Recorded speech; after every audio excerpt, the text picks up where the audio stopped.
Yeah. Can we just hide under the desks now? I wish we could go. There were so many regrets in my life. I wish Portalcraft wasn't even a thing at this point. Okay. All right. Getting into this matchup, Portalcraft was banned. Praetorian gets to play with his Runecraft deck and his Shadowcraft deck, and we get to see Swordcraft again against Shadowcraft. I feel like the Runecraft is the big clincher in this one, and I'm still really sad. I'm trying to keep it together, Arthur, and you're not helping me out very much right now. I don't know why I'm laughing. I don't know why. It's because it's the only thing you can do to keep yourself from crying. I feel you. I feel you. I'm very close to tears myself. Something about the grayed out Portalcraft image. Yeah. No hate mail to Atmos, okay? He's allowed to do whatever he wants to. Yeah. This is a competitive format. He's here to win. Portalcraft, in much a similar vein as other combo decks, as it were, you know, it has very divisive matchups, I feel like. And so if you feel like your decks are not geared to play the game that Portalcraft, or play against the game that Portalcraft wants to play, you absolutely ban that deck out, because you get put into situations like anytime you are fighting against Deus Ex Machina, it is a losing game turn after turn after turn, because you are playing against their whole deck. It is the best late game mid-range deck you can build, and I feel that's exactly what Atmos was thinking. So Portalcraft, in the combo variation of the deck, very much is good against Swordcraft and Shadowcraft, because it can clear boards and keep boards full, which is exactly what all those decks are trying to do, but Portalcraft actually does it the best. Yeah. If it gets the right cards, so it's still a little dicey, but it can if it gets the right ones. And my question is Praetorian's Runecraft deck Daria? That is a big question. Because that puts you in a really bad spot. Right, so that's actually a really cool thing. I mean, Praetorian made it to the top 6 with Portalcraft in his lineup because perhaps he expected a lot of these mid-range decks to be played. You give me time, I give you card draw. That's right. I draw my cards. And Atmos' forest deck that we have not seen before keeps getting banned out. People are afraid to play against this aggressive Forestcraft deck. A lot of dangerous decks out on the field today. Frontline Cavalier. That's a good card. It's a good card. And of course, a Tentative Knight, we talked a little bit about it yesterday. I think a Tentative Knight, it's time to shine again. I think a Tentative Knight is very good right now in these mid-rangey grind-up matchups. It's good against Dragoncraft. It's good against all of these decks. I think it should find a home again. Yeah. And Dark Blade Fiend has been sorely missed, too, in these Shadowcraft decks. Yeah, Dark Blade Fiend is, again, one of those cards where you just can't let it stay, right? Because it just continuously, as long as you have the shadows. It just generates so much value turn after turn after turn. It's a big ward. It's quite honestly the biggest follower outside of Ektar in the entire deck that you can play. And look, you get to sidestep the 4 damage. Just say, hey, we're not going to touch any of that, leaving a 6 defense, 2 defense, 2 defense board here, which Swordcraft is going to have a very, very tough time handling. Unless they play Maisie, like all of our Swordcraft players today are. I remember talking about this. I don't remember if it was last week or yesterday, but I was like, Swordcraft decks, Maisie. Everybody today, listen to me. It's great. I love it. Really kind of one of the big, and especially with Carrot, you know, that's one of the best ways to kind of help you constantly have neutrals in hand and still play the absolute minimum amount of neutrals. And what that means, guys, is if you're seeing Maisies and more of the Swordcraft decks around, you know they're running Council of Card Knights again. That was a card that has been kind of removed from Swordcraft for a while, but it will be back in if they are playing Maisies. Yeah. All right, we've got ourselves into a position where Praetorian is setting up for a possible Ektar off the top, and we'll see if that happens. It's always the menace. There are not many cards in this game, right? There's Albert, there's Ektar, King Elephant, I suppose, is on that tier list where it's just like, they could have this on this turn, and I have to play around it. Yes, yes. It changes the game if you don't respect it, right? Yeah. Same with Aisha now. The Quick Blader. Quick Blader value here. I like this. Turn the power of hope to light. Okay, so he's going to spawn a buddy and another buddy. Yep, and basically just give free value trades for Praetorian if he so chooses. No Ektar, alas. What if you just zombie party? I think you do. You just zombie party out. You trade one of your 1/1s in. You fill up the board. I mean, that's exactly what you're trying to do right now. This is a situation, though, in a game where Praetorian did not get the card draw again. We've talked about this several times already. When you don't, if this initial zombie party runs out and he starts top decking not board fill cards, he is going to start losing board advantage turn no after more turn to evolution Atmos. orbs. Yeah. It's Tempest. Nope. Not today. That Not would have been today. real good. That would have been so good. We need to find some kind of like red bubble to put around that Portalcraft icon. I'm still thinking about it. Gosh. Chat, help me, please. Send me energy. I'm gonna need it after that. Oh man. Our hearts were torn right out of our chests. Yeah. Portalcraft. All the way back from when Mofu was talking about it as like the most hyped class coming out. Far from over. We almost had an opportunity to see it. We did get to see a lot of it in Take 2. That was like the most played deck in Take 2. Yes, indeed. Yeah. Detail. But it's interesting because Take 2 is all the crafts play somewhat differently in that format. You know, there's a different way to approach deck building and value cards. Whereas Constructed Portal is very precise. Yep. Still a little dicey, but still pretty good. Okay, well, this is what you were talking about, and this board probably is going to crumble by necessity. Yep. I mean, Praetorian has to keep some semblance of control to himself. If he just goes all out face, Atmos has perfect decision making on how he wants to deal with the board. It's not something you can afford to do if you're Praetorian. Yeah. That, for example, means the bladed hedgehogs that will have eaten 100 swords over 100 battlefields. Now, there is a choice. He could get up to 10 shadows and play this Aisha to get a free evolve on it and wipe out the board if he wants to do it that way. However, if he does that, he has no late game potential anymore. He's just kind of running thin on that. I think that's a good start. Soul Squasher is a great start. And he's got to take care of the hedgehog. No, he's just going to leave it. Okay. And I think this is Praetorian kind of just one more turn. Let me draw one more time. Yep. Now, unfortunately, you can't double Geno this turn. That would be awesome, but because of the enhance, it blocks it. Yeah. But you can play Geno and Kahulin this turn after a second hedgehog, which is very nice. Oh, actually, you can't do that either. Never mind. Well, that gets blocked off as well. He could throw one of the knights in. Geno swing. Well, I guess Geno doesn't. Yeah, either of them cost itself. 6. Yeah. This is the issue with the enhanced cards. Now he could play the carrot first if he wants to fill up the board more. But I think summoning the 2/1/1s yeah, is pretty good. Okay, he goes for carrot. Okay. Definitely not a bad play. Getting the 1/1s isn't that much more advantageous than getting the 2/2 into play. Oh, he goes for value. Doesn't want to roll on the doesn't want to roll on the Belinus. Yeah. Now this can get pretty nice for Praetorian depending on how good this Belinus hits, but after this Belinus, there's not really much else to do. He's going to have to cash in this Aisha if he wants to stay alive, really. Yeah. We're going into turn 9. You have to guarantee that the 6/1 falls, right? Yeah. And then you still have to deal with a 5/3 that's going to become the 6/3.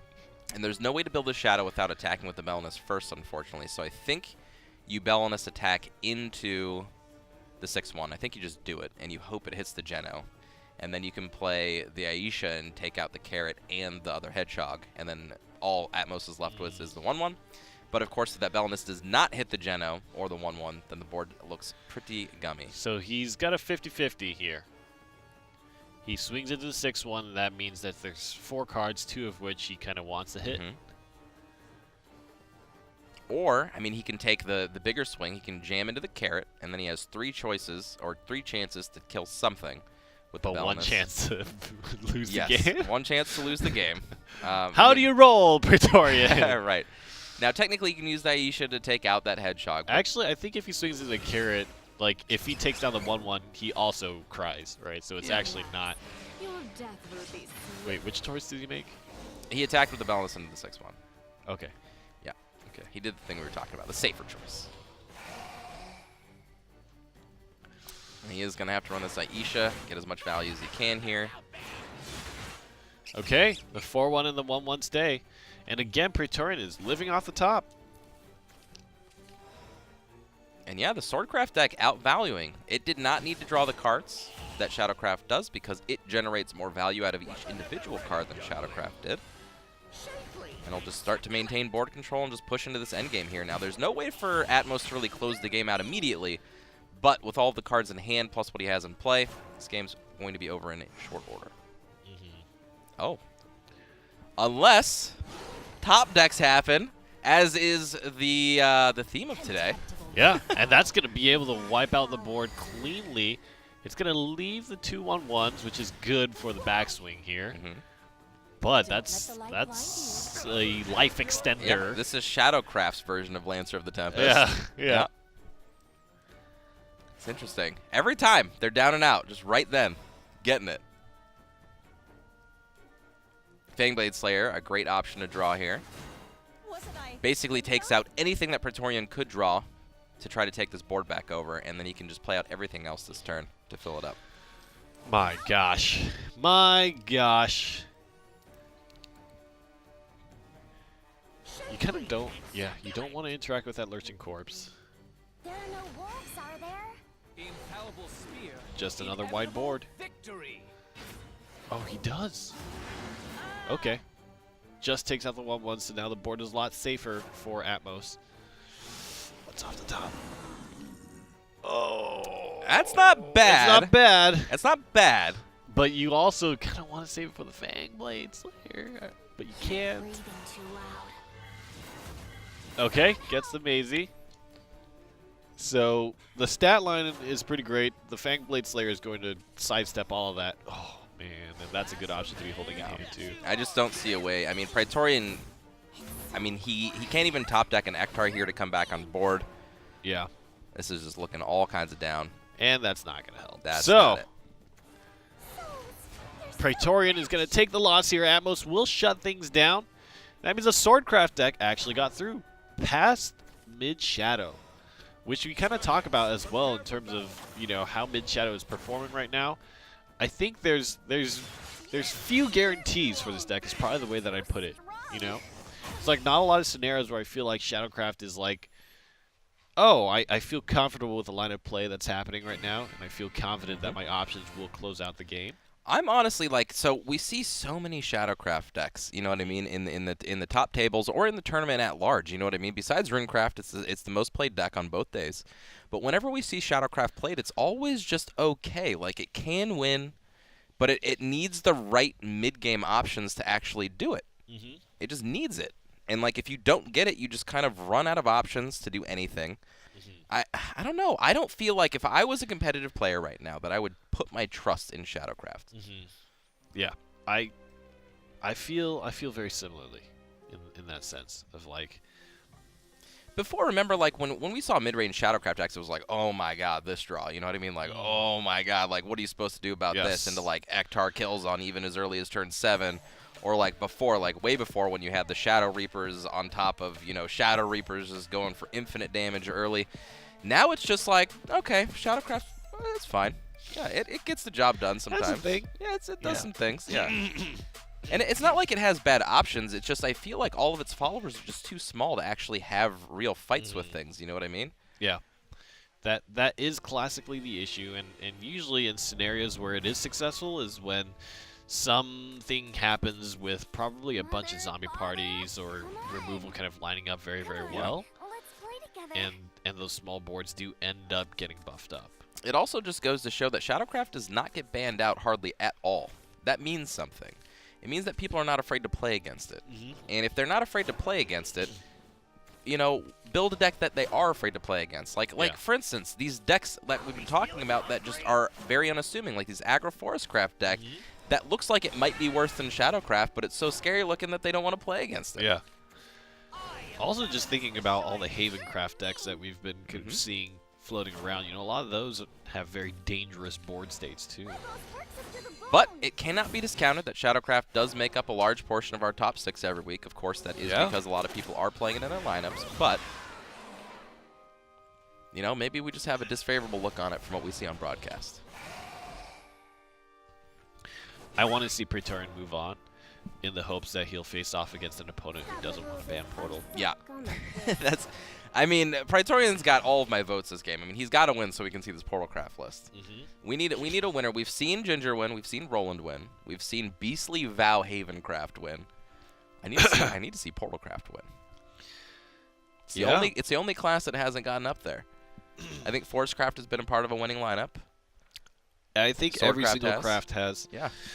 Every single craft has seen a win, except for Portal.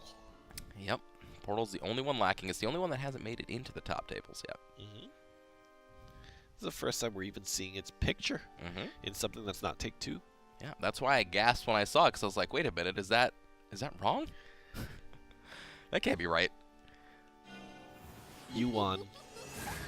You want to play Shadowverse? All right. So it looks like Praetorian is basically just doing the age-old fill the board.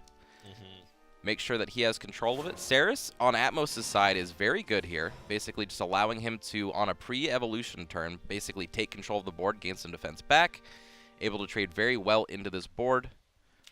Like, I'm just imagining a situation, like, imagine if you had a second Saris here, you know what I mean? Like, how do you even come back from something like that? You have to have the Soul Squasher immediately, and then even with the Soul Squasher, you're not going to have anything to evolve into the 1/4. Yeah. And just let it stay. There's very little. Oh, if you evolve that and just ping the goblin, yeah, just ping the goblin. My wings are killing me. No, what? He's just gonna take Okay, it he's out. gonna trade it Yeah, out. he's Okay, gonna take it fine. out. That's fine too. Saris doing work. Not Sarah doing work today, but Saris doing work today. Sarah's. They're so fresh. Oh, we're so lame. Yeah, we're pretty lame. That's okay though. We're allowed to be lame. Nice. And look at this resource trade, right? Like, obviously, Aisha comes out on top, but that's like putting a CEO on a McDonald's job. Yeah, that's like taking Albert, down from his helicopter in the sky, and saying, go play in the dirt. That's not what you want from your high value cards, especially when you only have so many of them in your deck, right? Not very sturdy. Definitely not an Albert in this case, right? Where you can have this 5/7. 5/1 a little bit easier to deal with. However, He leaves Atmos it. not dealing with it, allowing 5 damage to potentially go to face here, which is a large number in this matchup, especially when you're out of Saris or when you don't have any other heals left. So that's a ton of damage. Yeah. I mean, I feel like you have to go face with this I think Aisha. you just do. I think you just do go face. Like, if your opponent Ektars you in response and goes full face, then you just have full control of the board at that point. Plus, you have 2 Ektars in hand, so having the second Ektar is better in that situation anyway. Neither of you have shadows. Now, I could see an evolve Want to play? over the 5/1 just because you don't want to take that amount of damage, but the 5/1, the Aisha needs to go face. This is also fine. You still save some damage this way. That's right. I suppose if you had evolved the Aisha, you could have done 10, right?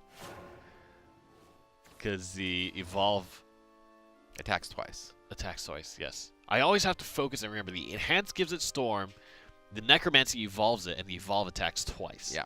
So necromancy and the evolve are the same thing.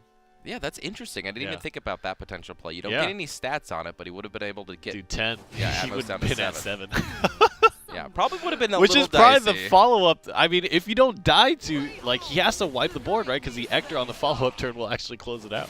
I guess the Ector still closes it out in many scenarios in this case, Right. but...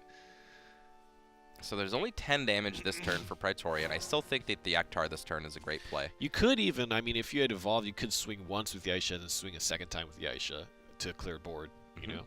That's You true. get a very similar effect, but maintain your last word cards. Yeah, just think about this Ektar turn, right? Okay, so he's going to play board trade instead of pushing his advantage. I would have liked to see Ektar there. You have back-to-back Ectors. Yeah, you have back-to-back Ektars. Not only that, you can literally just push for lethal over the course of just a few turns here.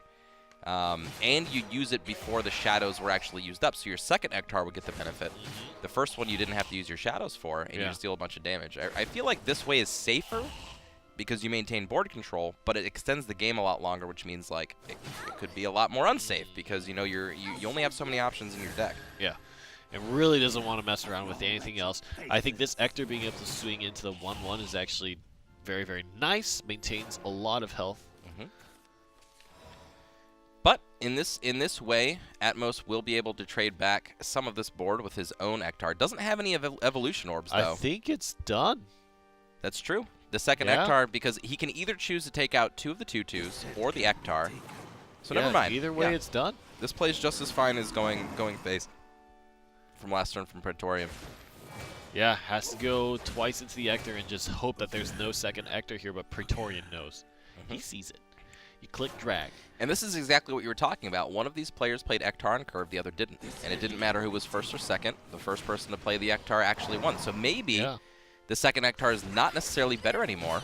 It's just about playing it on curve. What is interesting is leaving that Aisha up was actually the one thing. Yeah, that was a little too much damage. Yeah. Just the potential of, like, I mean, 5 damage on its own is a lot in the Shadowcraft matchup. Yeah. And then the potential for the flexibility for evolving it or playing the Skeleton Prince to follow up. Like, You give your opponent a lot of options when you leave it, yeah. You got to play like they always have Vector in hand. I think that was the first opportunity we've ever seen Aisha stay in play unevolved. Yeah. Yeah. Very weird situation. Yeah. It's uncomfortable, to say the least. Yeah. What could he... I guess he didn't have anything like a Luriel at all, right? It just... There was no good 2-for-1 for Atmos. He just wanted to eat it and try to get back over the board. He's like, this one won't stick around after another attack. Yeah. So I'm going to try to clear everything else out. Looking for a fight. All right, so it is Burn Runecraft, and Praetorian, I feel like, has a good edge in this matchup. He's even playing more card draw in the form of Goblin Mage here. Interesting. Okay. I feel like Goblin Mage is a little antithesis with Wizardess of Oz, but it allows for a lot more options on your evolution turns. Like, you get those Ancient Alchemists a lot more so that you can find your Master Mage levies a lot more. Lo and behold, we see all of the above. Yep. Being able to play Witch's Cauldron 2 on the first turn is... Yeah, we haven't seen that in a while. Yeah. Good old Witch's Cauldron on turn 1. Of course, with Magic Illusionist falling by the wayside a little bit, we're not seeing that play as much anymore either.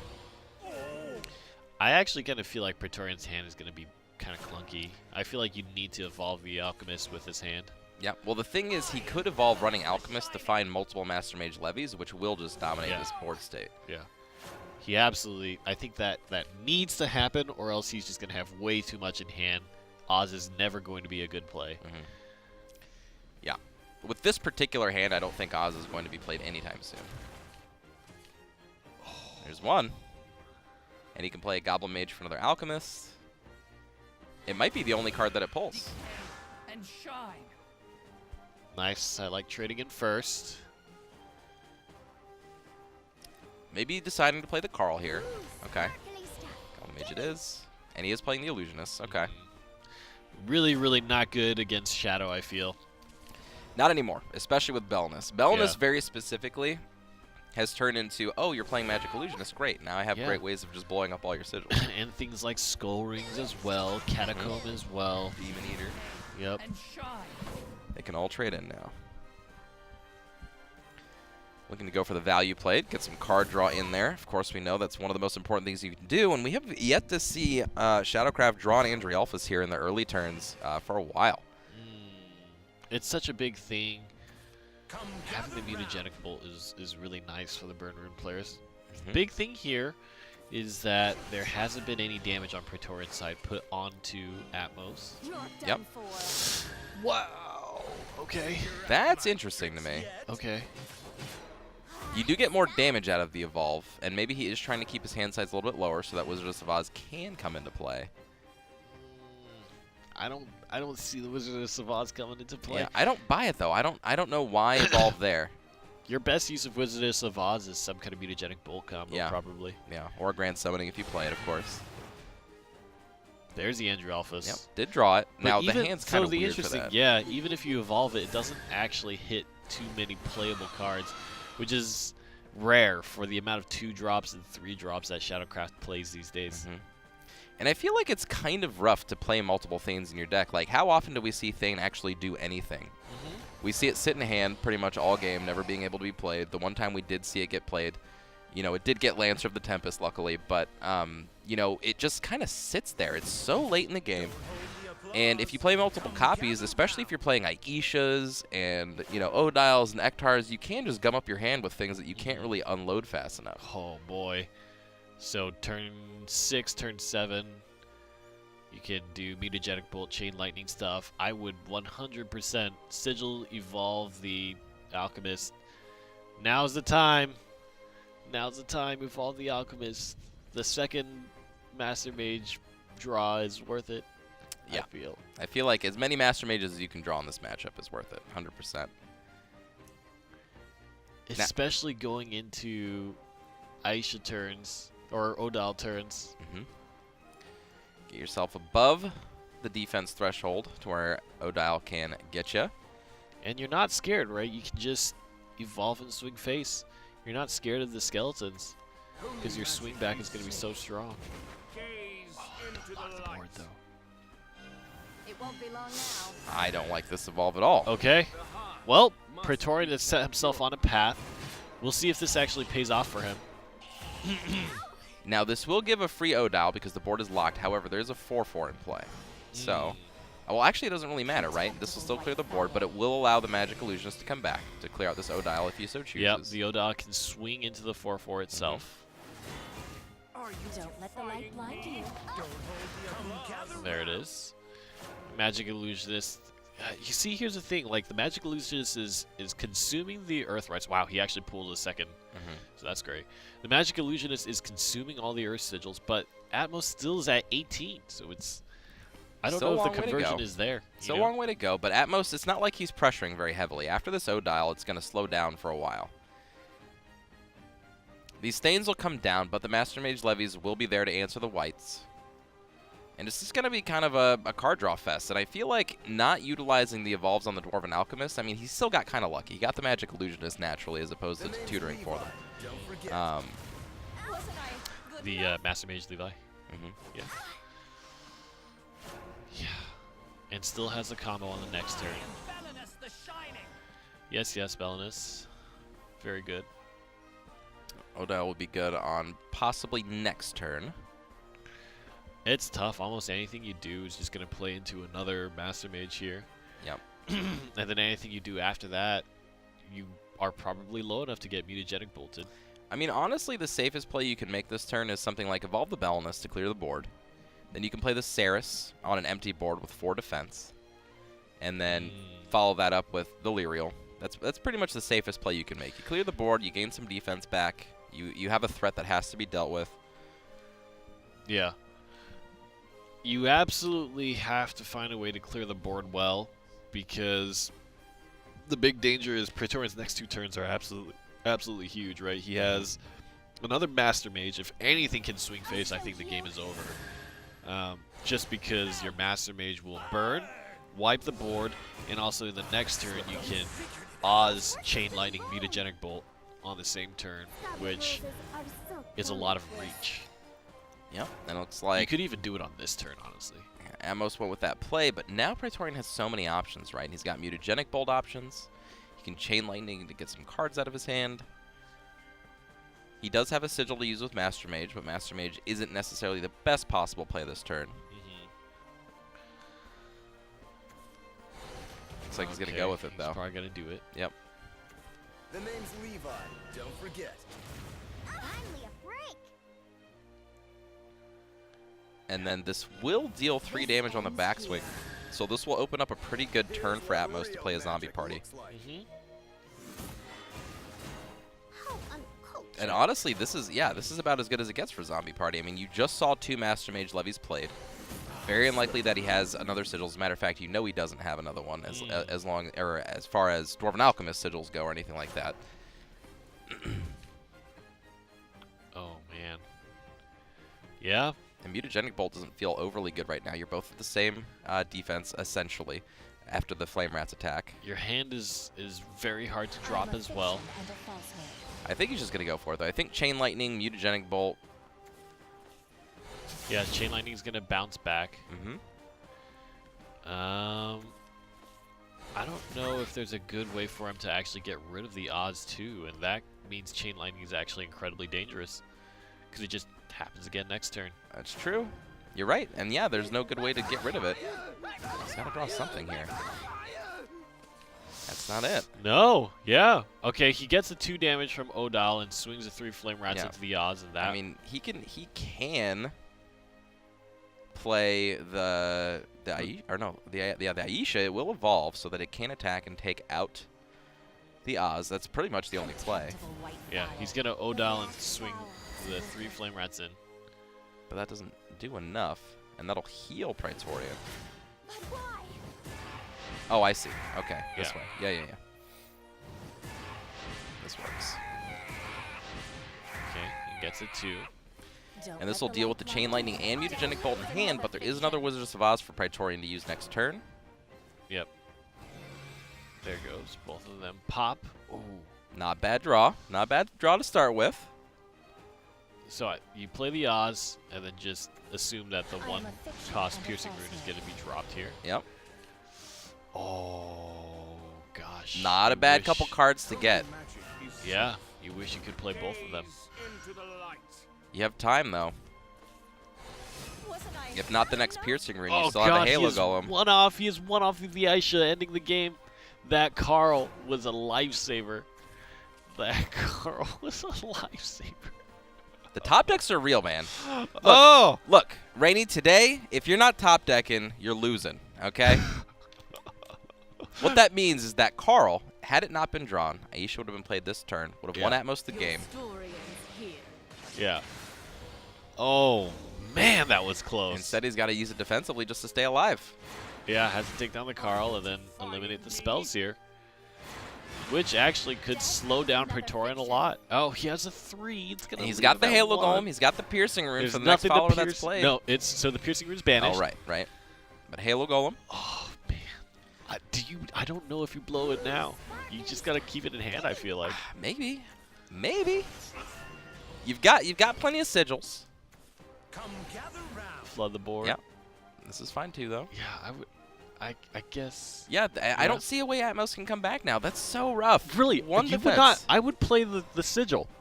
I would play the sigil. Just in case you draw Yeah, an guarantee. Oz. Well, play the sigil to guarantee the best chance for your illusionist to survive, right? But then if it survives, then you don't have any sigils left to deal 3 damage with. That's true. But in any case, Praetorian's there going to it take is. that with a Carl Wow. off of his Wizards of I Oz. can't believe.